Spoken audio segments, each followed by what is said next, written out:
Hello everyone, welcome to my blog. তো প্রত্যেক দিনের মতো আজকের ব্লগটাও কিন্তু শুরু হচ্ছে কিচেন থেকে। এখন প্রায় সকাল 9:30 বাজতে যায়। তো বাঁধাকপি ভাজা আমার প্রায় হয়েই এসছে, তাই এদিকে আমি ভাতটাও বসিয়ে দিয়েছি। আর তোমরা তো জানো কালকে নিরামিষ হয়েছে, তাই আজকে মাছ আর মাছের ডিম এইসবই হবে। তো এদিকে দেখো, বাঁধাকপি ভাজার আগে আমি উচ্ছে ভেজেছিলাম, তো সেটাই একটুখানি এক কোণে রেখেছি, কারণ এই বাটিতে আমি বাঁধাকপি ভাজাটাও রাখবো। কারণ যত বেশি বাটি বাড়াবো না, আমাকেই সব মাজতে হবে। তো সেই জন্যেই এই একটাই বড় বাটি নিয়ে নিয়েছি। তো এবার আমি মাছের ডিমটা ভেজে নিচ্ছি। তো মাছের ডিমে আমি পেঁয়াজ, নুন, হলুদ ছাড়া আর কিছুই দিই না। অন্য কিছু বেসন টেসন দিলে অতটা আমার ভালো লাগে না খেতে। যাই হোক, বেশ লাল লাল করে বড়াগুলো ভেজে নেওয়ার পর এবার আমি কড়াইতে কিন্তু মাছগুলোও দিয়ে দিয়েছি ভাজা হওয়ার জন্যে।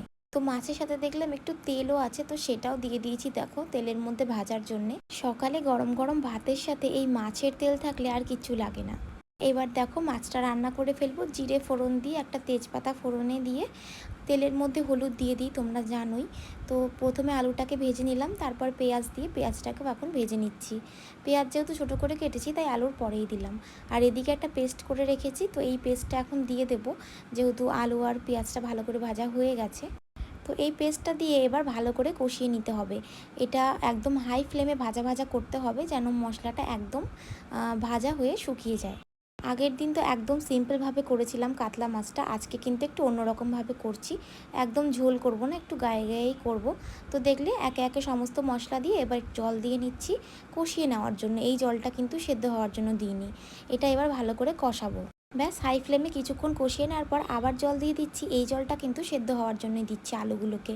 তো দেখো, জল দিয়ে ভালো করে মশলা মিশিয়ে নিয়ে এবার একে একে মাছগুলোকেও দিয়ে দেবো।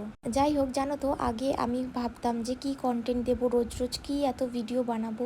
তো এখন আর সেটা ভাবি না, কারণ এখন আমি সারাদিনে যেটাই করি সেটাই আমার কন্টেন্ট। যেরকম আমি রান্না করি সারাদিন, এটা এখন আমার কন্টেন্ট। তো আমার মনে হয় নিজের লাইফস্টাইলের বাইরে গিয়ে কন্টেন্ট চুজ করলে কিন্তু অনেকটা ডিফিকাল্ট হয়।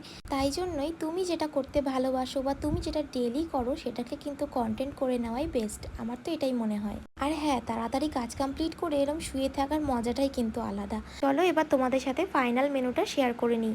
উচ্ছে ভেজেছিলাম পেঁয়াজ দিয়ে, আর ভেজেছিলাম বাঁধাকপি।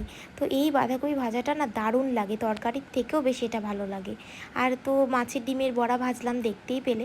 আর এটা হলো মাছের একদম মানে গায়ে গায়ে একটা তরকারি, এটা দিয়েই ভাত খাওয়া হয়ে যাবে। তো এই ছিল আজকের মেনু। আর কালকে চাটনি করেছিলাম, আজকে একটু ছিল, তো এটা দিয়ে দুজনের হয়ে যাবে।